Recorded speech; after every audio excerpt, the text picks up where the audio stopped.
Kristan from SalesSubs, founder and also a strategic advisor.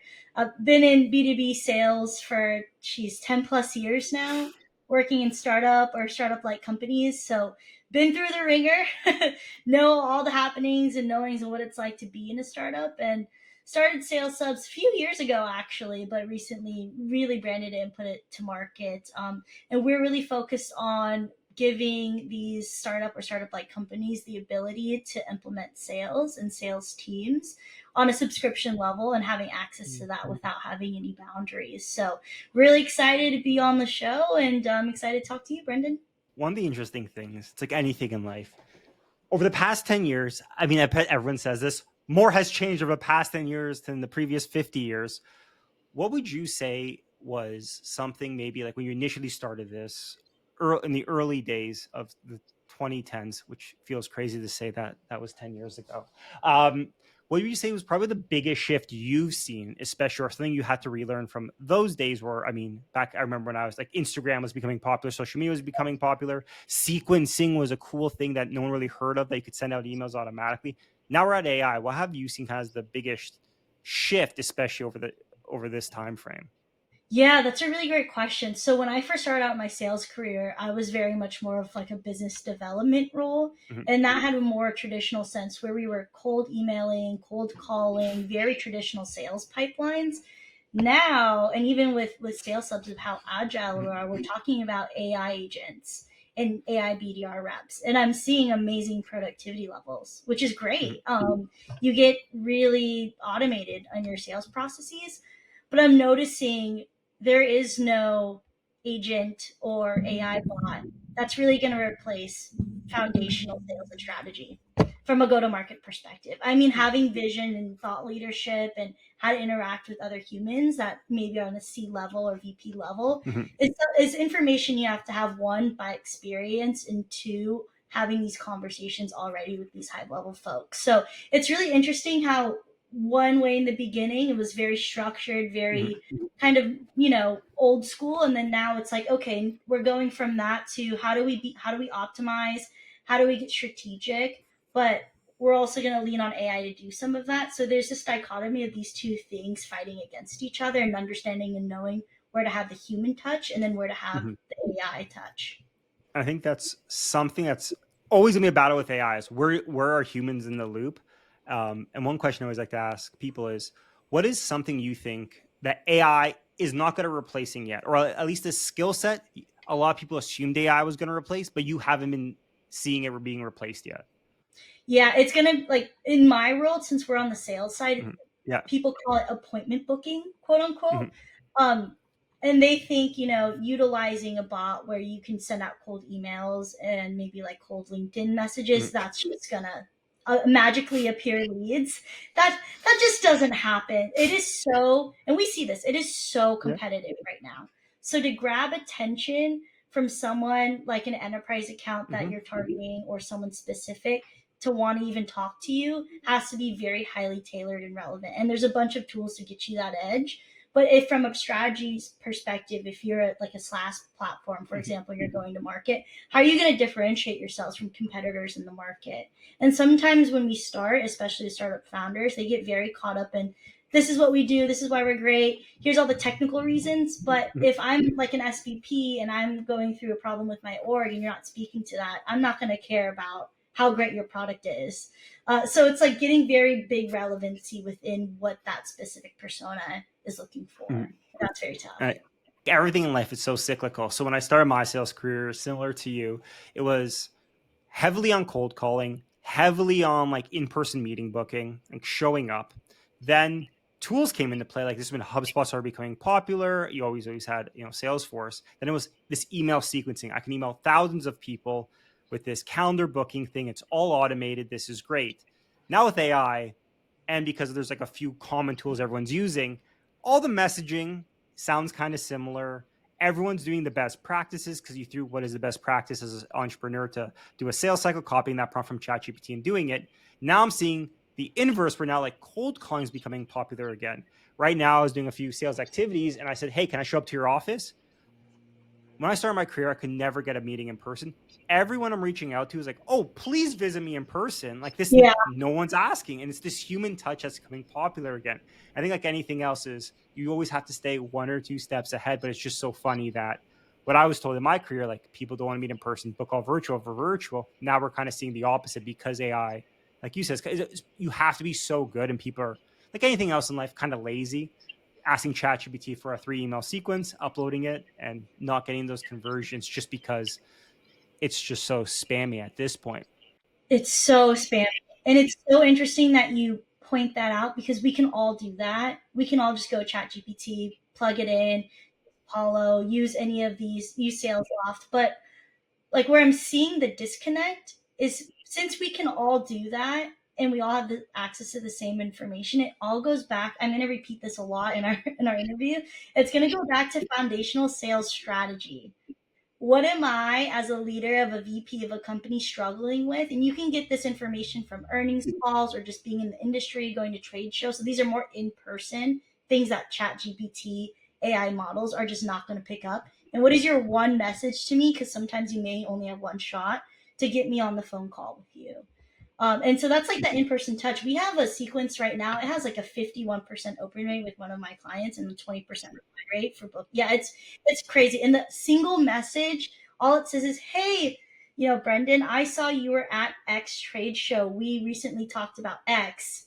Let's hop on a call." That simple, but because you went and did the effort to go in person, you have relevant insights to share and you're speaking to the person that's going to care about that. That is a way higher impact than me utilizing some sort of AI bot. It's so funny because obviously using, Gong, Clay, other enrichment tools, there's such a heavy reliance on this idea of like, okay, I'm gonna scrape their LinkedIn profile. I'm gonna know so much about them. I'm gonna make this hyper tailored message. And what's really funny, I found this because I'm the MBA, I'm a business person. My life's on LinkedIn. Like you can find out so much about me, but so Yeah, many people just don't have public personas. they So don't. I found a lot of clients I was working with are like heavy reliant on all these enrichment tools, but they're like, you can't really enrich anything because it's all pulling from the same source. And what I Exactly. found interesting, like you said, back in the day, one of the best campaigns I did ever to this day was I would just call people and say, "I'm going to this conference. Can I buy you a coffee?"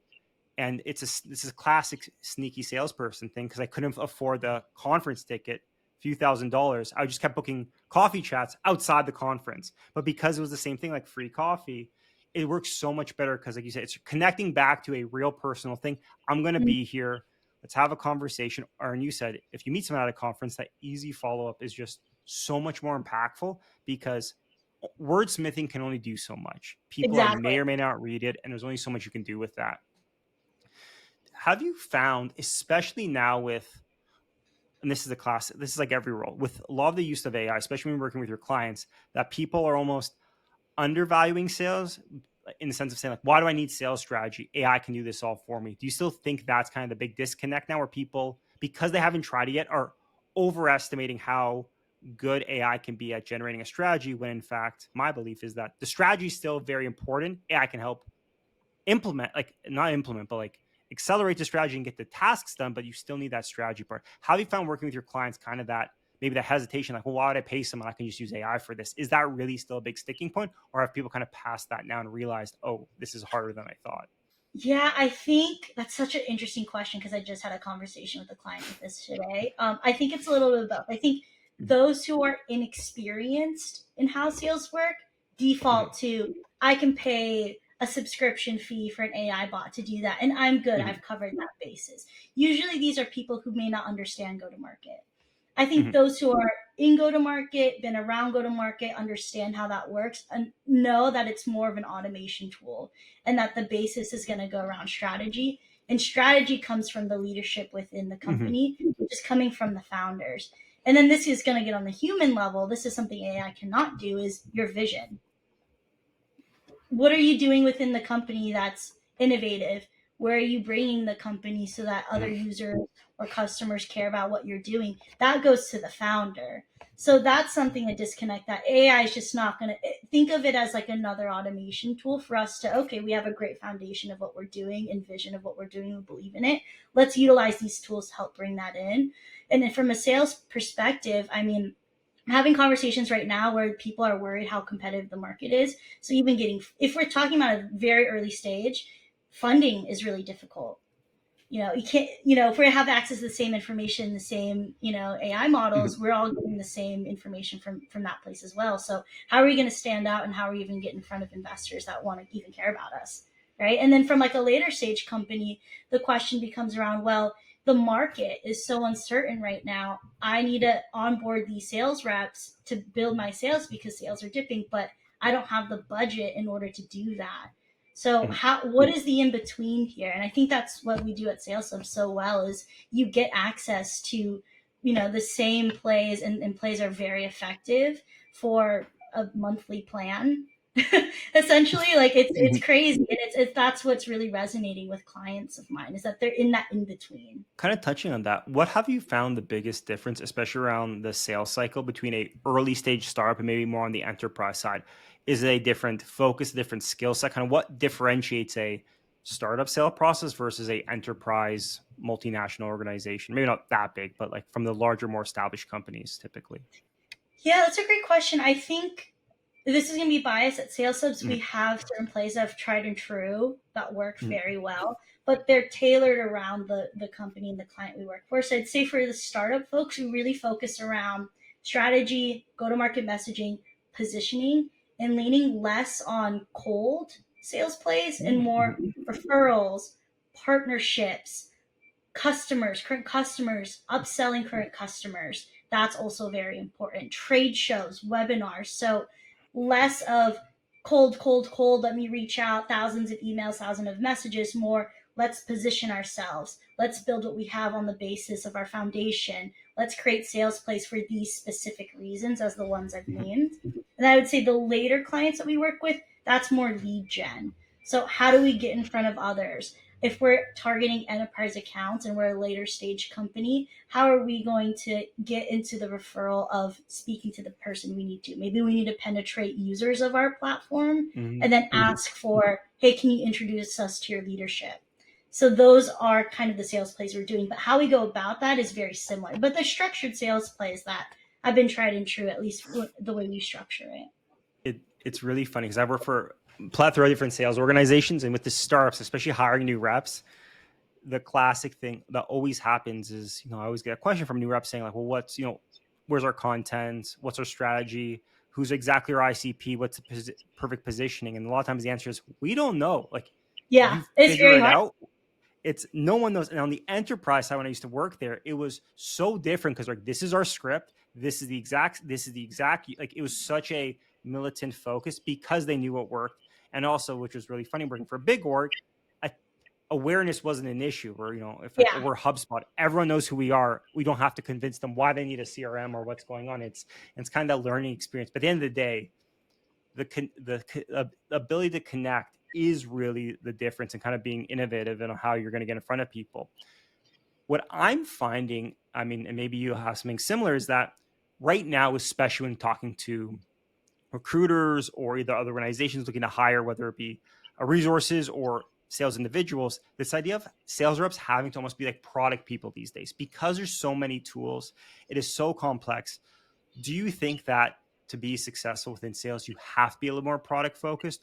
Or is that just the flavor of the month because the clays, these go to market automation tools are so popular? People are overemphasizing on the tech side rather than the classic sales strategy side.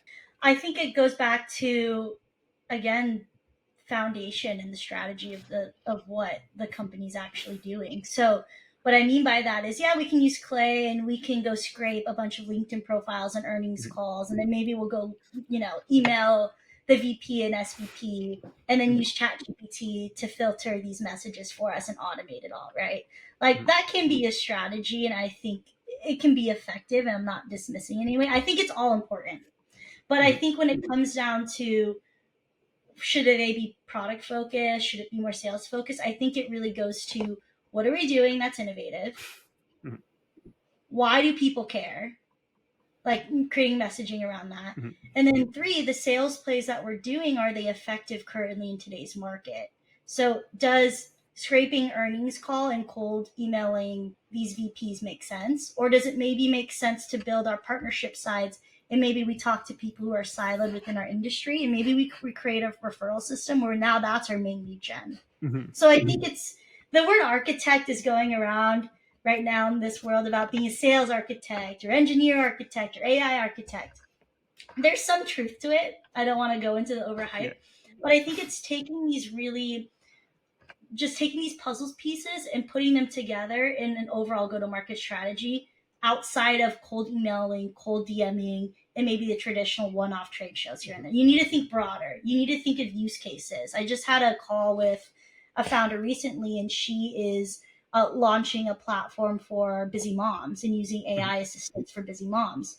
How do you implement sales in there? Well, we were talking about referral partnerships, getting and talking in front of investors, building with blogs and people who are influential and reaching out to them, and then building a referral strategy. I mean, even if you're B2C and you're doing something that's so different than like the typical AI tech SaaS world, there's so many different ways you can go about it. But I think it's also partnering with someone that understands that world. And that's where we really excel at Mhm. SalesSubs.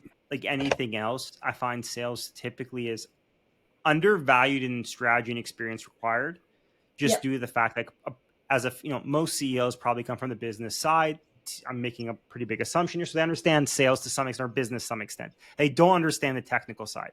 So I find a Yeah. technical person, it's very easy to make it confusing. Like, well, the APIs and we're an iframe, and you're like, well, okay, I don't know this. We have to hire someone. When I say, oh, we have to go talk to humans to sell something, well, it's like, well, that's easy. We can just hire a junior rep. And like Yeah. and what's very true, and from my experience, especially with what you're doing, is the strategy is just as pivotal, even though it's spoken in more regular English rather than the technical speak. It is still very technical in finding best practices because there's such a difference in the outcomes you can expect. And I Exactly. think that's what's so important.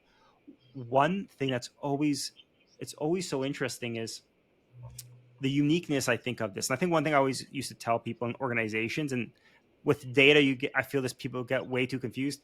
What is the cheapest way to acquire customers? Because a dollar is a dollar. And at the end of the day, how are we getting customers, no matter how silly it is the most effective way. And I think that happens a lot where I was talking to talking to a client once, or I guess a colleague would be a better way of saying it.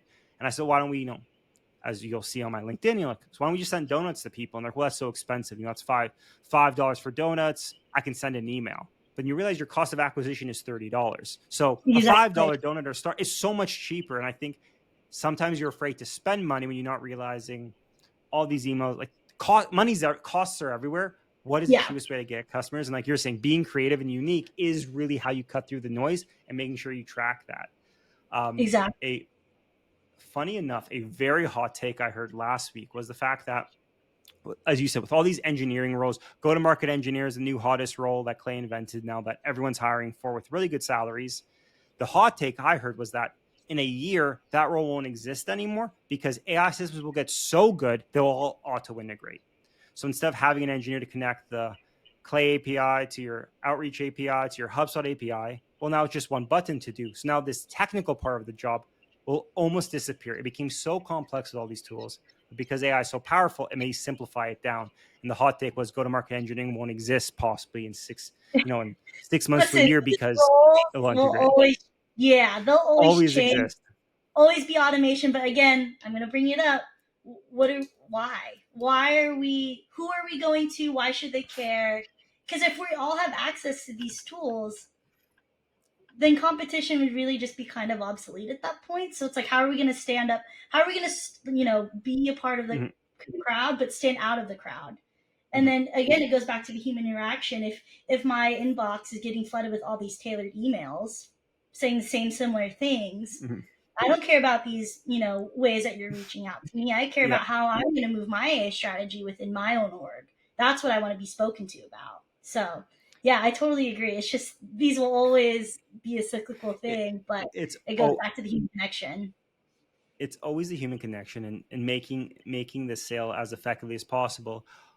Obviously, we're talking about tools a bit. Is there any tool you use or you're a fan of that is so simple and overlooked, but you just think is amazing? Or maybe not a tool, but like a process or something that is tried and true, super simple, and always something you recommend to people, whether it be a junior sales rep or even to your clients to say, like, hey, it's not that sexy, but it works. Anything that come top of mind? I know it's a pretty broad question. Yeah, no, this is tried and true, and I use it for all my clients. I encourage everyone to do it because it's free. Go into your LinkedIn, go into your mutual connections, and start filtering down people you want to talk to, whether it's investors, new Mhm. customers, maybe it's people that are in companies that they work for that you want to speak to.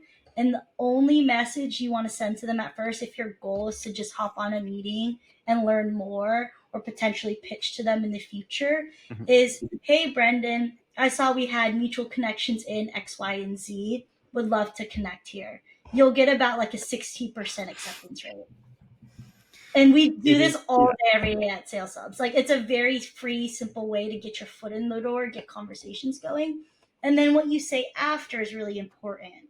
So this is where crafting the messaging Mhm. is where you need to understand your foundational sales, but also your strategy because people can kind of send these salesy messages afterwards and you get dropped. But that's why like using something like SalesSubs is really helpful because it will help guide you through that. But you can also Mhm. use ChatGPT and then, ask it what is a really low, intense way to ask someone, hey, I just want to get connected and learn more about the business you're in. It, Simple ways that way. So that's a really great way to get started. You'll get a lot of acceptance and mhm. replies, but how you take that message from the start to the finish is where, as a founder, Mhm. CEO, or a sales leader, you'll need to tailor and make sure that it's relevant to your ICP. It's so funny how a lot of the simplest things in life, I mean, the classic is your network is your net worth, and like Yeah, so coffee true. chats are so important. And everyone, I mean, going through business school, it's like you have to do coffee chats, and everyone's like, that's a waste of time. It's so No, awkward. I do it all the I've got time.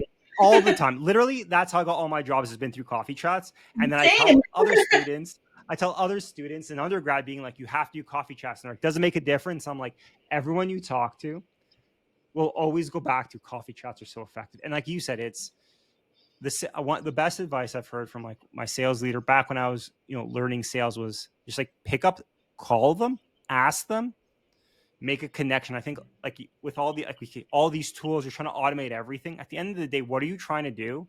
And Exactly. just move, just go. And I Yeah. think on this, because I work mostly in startups, one of the challenges is the analysis paralysis. I've talked to so many startups who are trying to build this 75 step sequence. We're going to use all this data, but like you keep touching on, do you even know who your ICP is? Oh, you Yeah. don't know who your ICP is or your product? There's no point of then trying to work on messaging to this level of extent because you just need to talk to people. And you might realize, like, oh, cost savings is actually not the best thing ever because everyone's just competing on being the lowest cost thing. So it's simplest thing is, and the best advice I always got was like, just talk to your customers and they'll Yeah. tell you what they hate and what works. And I think that's an especially nowadays, overlooked thing because you think data is the answer when in fact you have the best data source. Your real users who are paying Yeah. you for your product, talk to them. Yeah, completely true. And I think we overlook that. And it goes back to your question. I mean, what is the simple thing you can do? Is just talk. I mean, business is a social activity at the end of the day. Mhm. You can only hide behind your computer for so long. We're Mhm. here to build a business and we're here to help each other. And we need to do that through human interaction. Now, obviously, we've seen a lot of this is the classic question no one can answer, but we've seen a lot of changes and shifts. And obviously, human connection is important. Do you think over the next like few months to a year, there's going to be a new channel that's going to get popular, whether it be I mean, influencers were massive for a lot of SaaS and SMB. Then there was a lot of micro influencers. Then it became email campaign. Is there any channel you think is getting more and more popular that will become popular in the next year that has been underutilized that comes top of mind? That's a really great question. This is going to be a little bit industry specific, Mm-hmm. but I think partnerships, I alluded to this earlier, Yeah. is going to be a lot more valuable than the way that we sell right now.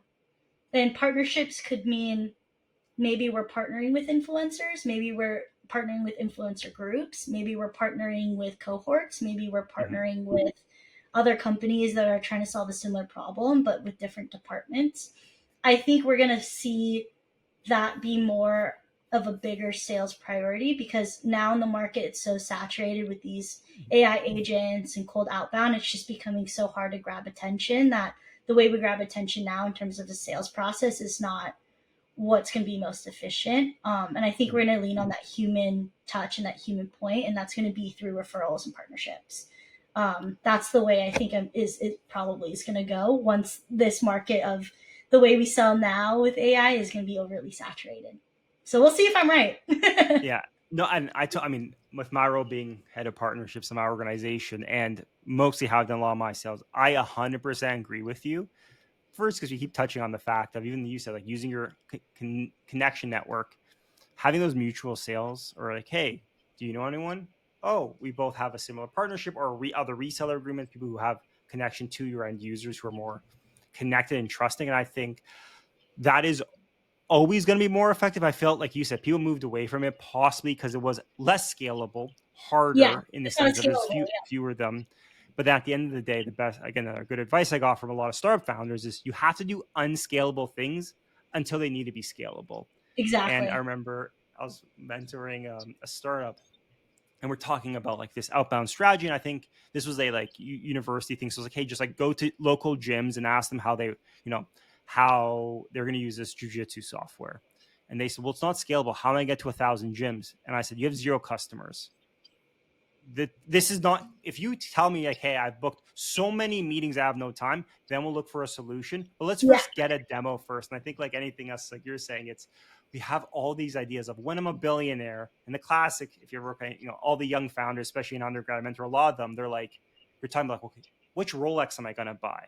Which mansion am I going to live in? You're like, you have to first, you're in the ideation stage first. You're putting the cart before the horse. Let's work on doing unscalable things. And I think that is something that is going to get more and more popular, just as it gets extremely saturated with the same email call sequence, and just getting humans back in the loop. Do totally. you, And I think I want to go back to your mhm, example mhm, of mhm, going to jiu-jitsu gyms. Like, if I was him and he was a client of mine, I would say, well, where do those jiu-jitsu gym owners go? mhm, mhm. Where are they hanging out? Who do they know? Once you get one in, do you know someone Yeah. that knows someone else that owns 100 gyms? There you go. So yeah, it again goes back to strategy, human touch, and then everything else we can automate. And I'm excited to see where the AI technology Mhm. goes. But again, like the way we do business is just human touch. At the end of the day. And I think what we keep kind of saying is that the hardest thing in anything is knowing what questions to ask, whether it be strategy, whether it be sales, is knowing what questions to ask is the hardest challenge.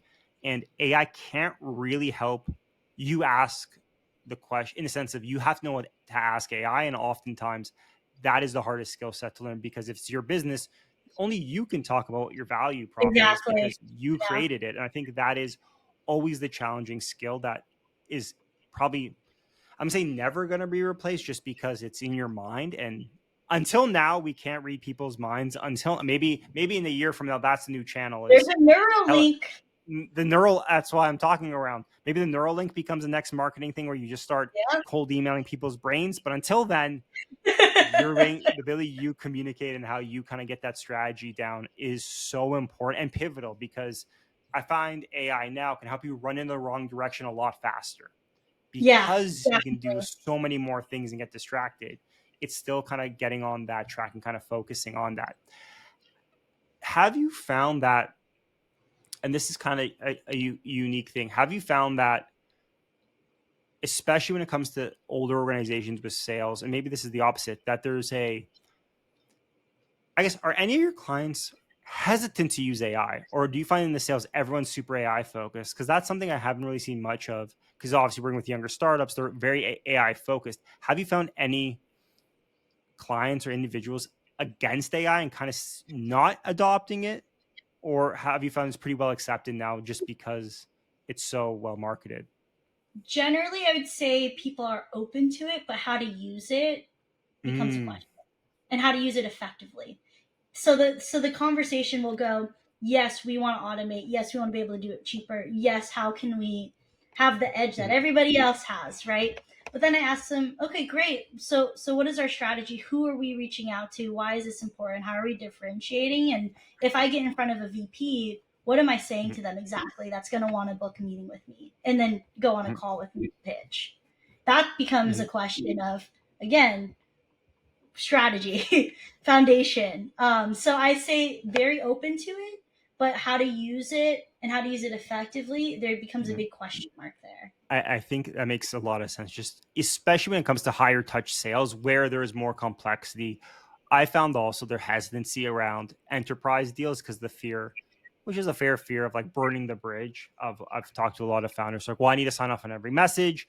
I think what happens if the AI goes rogue, especially if you get to the hyper AI way where it's writing the own sequences, writing the own emails completely without any human interaction, which is still pretty sketchy. I've seen, but it's, I guess at the end of the day, one thing I've always found effective is, as you touched on many times, is what is the value prop here? Instead Yeah. of saying we're going to use AI to do this, it's like, oh, we're going to be able to do X, Y, and Z. We're going to be able to use a workflow to save all this time. And that typically is where you need to focus is on what value is this bringing.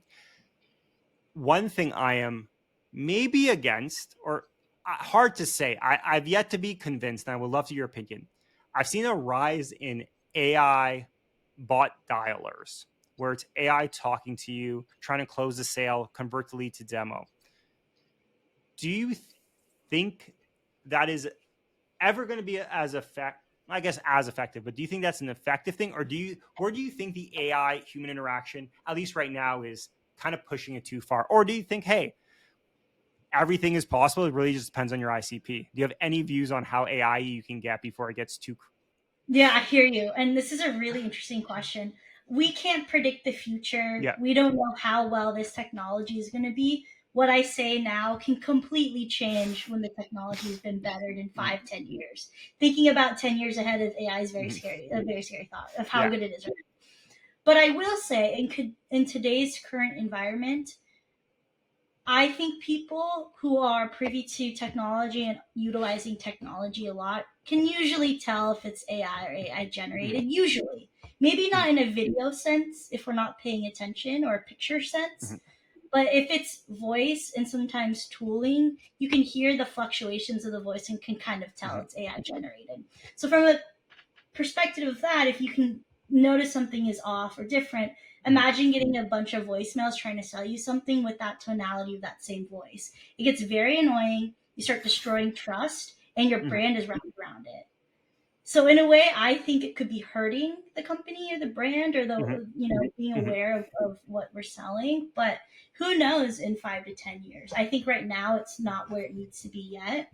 The numbers haven't really come on to see if it's productive, if Mhm. it's effective, or if it can build trust. And the whole point of sales is building trust with your buyer. We're yet to see. My opinion is, don't take the risk there yet. Wait till the Yeah. technology gets better, until we all can't tell. I get them sometimes, and I see AI generated stuff, and I can Mhm. easily tell. And people get very critical about, hey, this is AI generated, this is misleading, and then your brand or your company starts to lose credibility. You want to be very careful with that. So I think my final answer is, Yeah. we shall see. I just remembered. I think what, because you were answering this, but I think what the biggest thing in this selling process is going to be, and this is not that new, is the user generated content side of things. And I think with the sales reps or CEOs, because I've spoken to many, where their brand is them. And my Yeah. theory is, I mean, again, maybe because deep down I've always wanted to be a YouTube star. Maybe this is why we're doing the podcast. Is I think one horribly underutilized thing is creating content yourself in your specific niche to put a face behind the name. Oh Because yeah, fun, 100%. and I think, as silly as it sounds, because I think everything's so tailored, so professional, seeing the human side, like you said, AI can't replicate yet, and it's fun and exciting. And I've seen so many, I mean, chocolate, I mean, for different, obviously, with CPG goods, very popular up here in Canada. We have Midday Squares. The founding team is so public, so well involved, and they're growing so fast. But I even think, even on the enterprise side, how these micro influencers are playing such a big role, where just having a small presence can make such a big difference on people picking up the phone. And that's, I Yes. think, something where I'm going to think it's going to get more and more common, especially when all the emails look the same. The sequences are very similar. It's, I've seen you before. I've heard of you before. And I think Yeah. people underestimate how little bit of content can go so far for Yep. so cheap to be done. Yeah. Totally. 100% agree with you there, Brendan. It's such a unique, and also I think it's because I enjoy making content because I'm a little more pro it. But again, I mean, we saw with, I think PayPal was paying $300,000 for a CEO content creator that would help create, the CEO create content. And I think, as silly as that sounds, I think it's become more and more popular, especially from the people I've worked with, where that is literally 10x their business, becoming a influencer, for lack of a better term. Yeah. And as we wrap up here, obviously we talked a lot about AI, talked a lot about obviously the importance of strategy. What is something you think that you learned earlier on in your career that still holds true today in regards to whether it be self-improvement or approaches to the selling process? Yeah, I think we all hear this quote when we're in sales is people want to buy from other people. And I really go back to that quote. If you're a good person, this is going to get very more internal. If you're a good Yeah. person, trustworthy, you can build that trust. People want to buy from people and good people. Mhm. And I think that's really important. I think if you can convey that in your messaging, if you can convey that in your marketing, if you can convey that in everything you do, then I think the success will follow. Just like how you and I are talking about, Mhm. how our relationship came about. And I Mhm. think it's important to always keep that as kind of the centerpiece of how you reach out to people because you're talking to other human beings. So you need to be aware of kind of that relationship built and building that trust while Mhm. you're reaching out instead of thinking of it as a number in a sequence. Sometimes Mhm. that can get lost in the products and tools we're using. Counterpoint to that is not counterpoint, but opposite. Is there anything you felt you were told a lot throughout your career that just wasn't true? That was, try to be ingrained in you and you realize, hey, that's kind of a lie or not as useful as people assumed it to be. Ooh, that's a great question. Volume. I was Hmm. told that when you do 100 cold calls, you'll get X amount of meetings guaranteed, or X amount of emails you'll guaranteed. But in today's climate, it's so competitive where stats like that are not relevant anymore. Yeah. You have to be a lot more strategic and a lot more tailored. I think that for sure is one of the, I think it's on both sides. I think I'd say the idea of volume being important, I think has been overemphasized, especially because it's so easy to send out volume, where before it was challenging. So it was a relatively good metric because it was difficult to do. I think now on the other side is one thing that is still true is the effort put in, and especially with cold calling, or I say uncomfortable personalized outreach, it is still important, to do volume in a sense of like doing your cycles. Like I'm going to do 10x today, like 10 calls today, or I'm going to follow up with 10 clients today. And it's really having consistency because I find, especially in sales, because it can be a little bit of a sad job sometimes, especially when you're outreaching, just Yeah. forcing yourself to have the baseline, but then obviously not getting caught up in the numbers where like, I need to hit 200 because 200 looks good, which I've been guilty of. I've been on the Friday trying to send out the massive sequence just to say I did 101 emails, and then next week paying for it when I have 0 demos booked because it was Yeah. slop. So that's Yep. great. And yeah, and as we wrap up here, obviously your insights are amazing. If people want to reach out, work with you, how do people get in contact? How do people learn about you, and how do people work with you? Yeah, thank you. Yeah, great question. So you can visit us on our website at SalesSubs.com, which is also written on my little card right here on the screen. And then on LinkedIn, Kristan Servidad, Sales Subs. You can DM me there. I check my DMs, I check my messages, and everything you need to know about us on Sales Subs is on our website.